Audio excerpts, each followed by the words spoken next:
You won't believe what happened when I finally stood up to Malcolm, a man who thought humiliating me publicly was his favorite kind of entertainment. He believed he could get away with anything, as if his actions were nothing more than harmless jokes. But what started as small red flags grew into the kind of storm that changed everything about who I was and how much I valued myself. It all began 3 months ago. I remember the night clearly because it was the first time I realized Malcolm didn't take me seriously at all. We were at a house party, the music blasting through the speakers, lights dimmed, people dancing everywhere. I asked him politely, calmly, even to stop flirting so openly with other girls. I thought it was a reasonable request. After all, isn't respect the most basic thing in a relationship? But Malcolm didn't see it that way. Instead, he laughed, his voice loud enough for his friends to hear. "You're obsessive," he sneered. Then, almost immediately, he turned to his friends, smirking, telling them I was acting like one of those clingy girlfriends. The laughter that followed still rings in my ears. That was the beginning of what would soon turn into a nightmare, one that stretched on for months. His friends joined in, mocking me behind my back and sometimes right in front of me. Each moment chipped away at my confidence, but at that time, I still believed I could fix things. I thought if I gave Malcolm more chances, he would eventually understand my feelings. I was wrong. The breaking point came last weekend. Malcolm threw another party, one of those gatherings where everyone knew drama was guaranteed. This time, he invited his ex, Sabrina. She arrived in a tight red dress that turned every head in the room, including his. But it wasn't just the dress, it was the way she touched his arm, leaned into his ear, and whispered things I'll never know. And Malcolm. He made sure I saw every second of it. He would glance at me across the room, smirking, almost daring me to react, and then it happened. Right there, in front of everyone, he grabbed Sabrina by the waist and kissed her long, passionate, deliberate. My heart dropped, and for a moment, it felt like time stopped. I could hear the crowd around me. Some people gasped, some laughed, a few pulled out their phones to record. But the worst part wasn't the kiss, it was Malcolm's face afterward. That smug grin, the one that said, "I own this moment, and you can't do anything about it." When I confronted him, his words cut me like knives. He brushed it off as just a joke. A joke. That was the moment I knew this wasn't just disrespect, it was cruelty. I left the party, tears burning down my face, my dignity shattered. But as if the public humiliation wasn't enough, the next day, my phone wouldn't stop buzzing. Texts from Malcolm poured in. He accused me of ruining his night. He called me psycho, obsessive, dramatic. I didn't even respond. I turned my phone off because I couldn't bear another word. The following morning, I woke up to something even worse. My social media feeds were flooded with videos. Videos of Malcolm grinding on other women at the party. Videos he posted himself, tagging his friends, laughing about how free he was. He turned my pain into entertainment for everyone to see. And his friends. They cheered him on, commenting things like legend and finally put her in her place. Reading those words made me feel like I was the villain in a story I didn't even write. Things escalated from there. Malcolm began showing up drunk at my door at 3 in the morning, pounding until I answered. He called me names, shouted that I was the problem, that I was the psycho girlfriend who couldn't let go. He bragged about cheating on me, wearing his betrayal like a twisted badge of honor.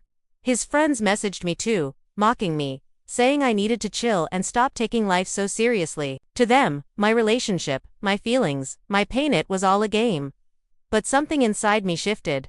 I realized I wasn't going to play that game anymore. The girl who once stayed silent, hoping things would change, was gone. I decided it was time to stand up, not just for myself, but for anyone who had ever been treated like they were less than human. The final straw came when Malcolm stormed into my workplace one afternoon. Imagine the audacity. He stood there, in front of my coworkers, demanding to fix things.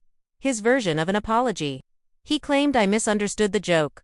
No regret for kissing Sabrina. No shame for humiliating me in front of dozens of people.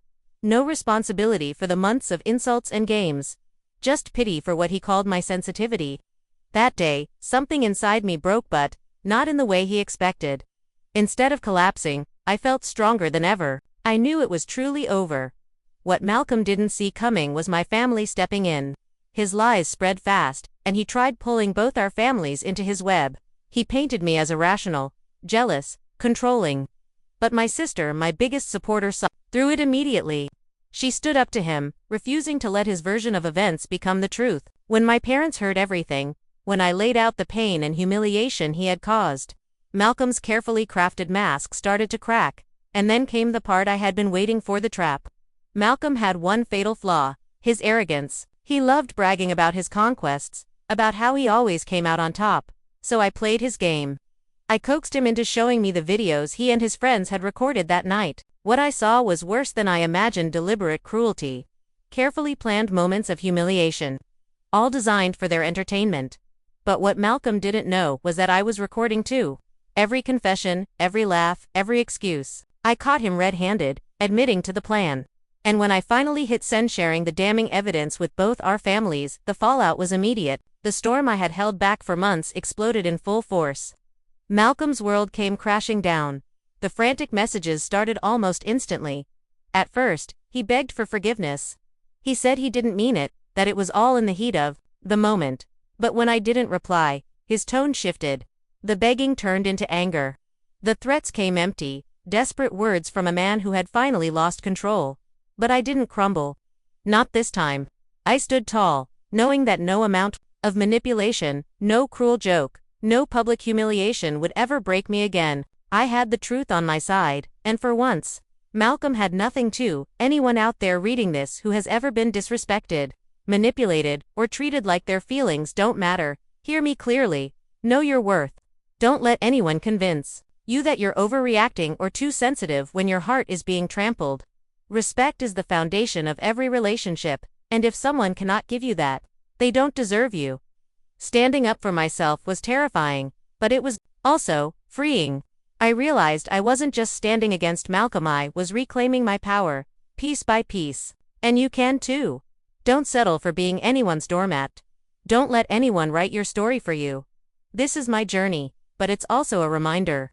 Strength often comes from the hardest battles, the ones that feel impossible to fight at first. But once you find your voice, once you realize your value, no one can take that away from you. So if this story spoke to you, if it made you feel even a spark of recognition, share your thoughts. Comment, tell me your experiences, because your voice matters too. And don't forget, our stories, no matter how painful, can inspire others to rise. Stay strong, stay true, and never, ever let someone like Malcolm convince you that cruelty is just a joke.